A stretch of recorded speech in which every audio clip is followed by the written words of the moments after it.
The track and field season is now in full stride as the Greyhounds have officially opened Northeast 10 competition. For episode 4 of the Coach's Corner, Evan O'Neill here along with head coach Stacie Wentz. Coach, as always, thank you. The men's and women's teams competed in 2 meets last weekend with the Sam Howell Invitational at Princeton University on Friday, followed by the Yellow Jacket Invitational on Saturday. The Yellow Jacket Invitational at American International College featured many conference opponents like Southern New Hampshire, New Haven, and Stonehill. The women's team had another great weekend, setting school records in the 5K and 400-meter dash, led by Antonia Pagliuca and Greta Scott, respectively. The Hounds also had 11 top 10 finishes in total. But the main story is the performances of both the men's and women's long distance groups. Coach, how have these athletes been so consistent with every single meet this season? We've been working on this for a while since I was brought here to overtake this program at Assumption. That is my main event that I coach. I was a distance runner in college and I've had pretty good success at different places. And so that was something that we were hoping for when we got here. Our distance team is definitely on a roll, and they are being, each week we're getting better, and it's finally all clicking for them. Distance physiologically is really hard on the body, and sometimes when you have such a young team, it takes a year or 2 years to really get new training under their belt in order to start seeing consistency and start seeing big drops of time. And that's exactly what's happening with Antonia Pagliuca. That's what's happening with Elizabeth Sullivan. That's what's now happening with Jeremy Alley-Tarter and Ian Flanagan and guys like that and girls like that are really, might have struggled their first year here. And by year 2, and at the end of outdoor is when it's all really, really clicking. Weather for us, we're not as affected as much with bad weather and cold and all of that. Yeah, are we going to run probably a little bit better when the sun is shining and there's no wind? Absolutely. But for us, 50 degrees, is actually a pretty good temperature for our distance team. And so, like I said, I think we're getting better each week and everything's finally clicking for them. We've had some really great practices. And the team is faster in workouts, in specific workouts that we do maybe at this time every year to really test them, and we're getting a lot better at it, which has been awesome. Yeah.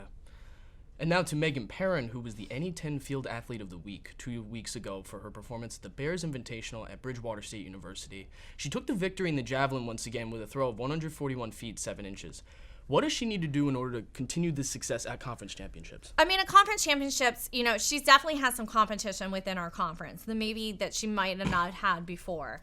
And she's better than she has been, in years past. She's only a sophomore.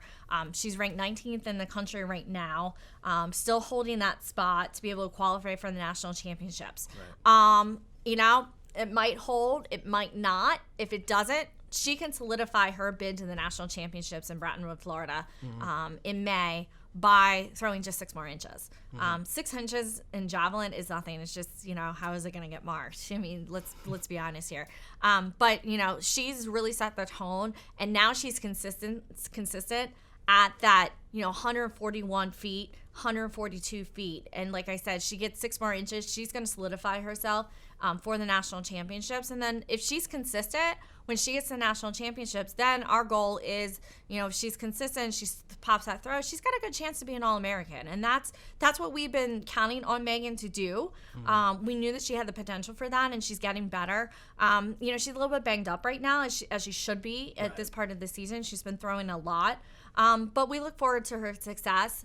And ready for the competition. I mean, if other people in our conference come after her and her own teammates, that's good for her because that's just going to push her more. Definitely. And that does it for the women's team. And now as we look at the men's team, the 4x100 meter relay team finished with the second fastest time in program history at 42.71 seconds, which included Eddie Frazier, Tyus Boykin, LT, and Darnell Butler.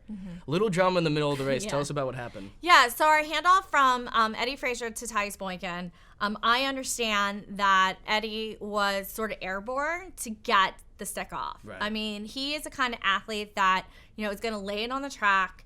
And he wanted to make sure that we got the handoff off because last weekend we had a little bit trouble, and we didn't get the handoff. And handoffs are so important in the 4x1. You could really blow it missing the handoff. Exactly. So I understand he took a dove it into Tyus's hand. And Tyus, good thing for Tyus was a little quick. He was a little hot out, getting out of the off the track.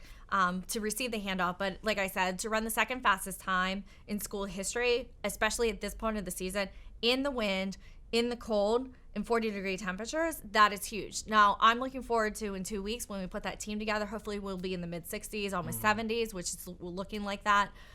We're going to drop some big time. I mean, these guys want to, capable of 41 mid.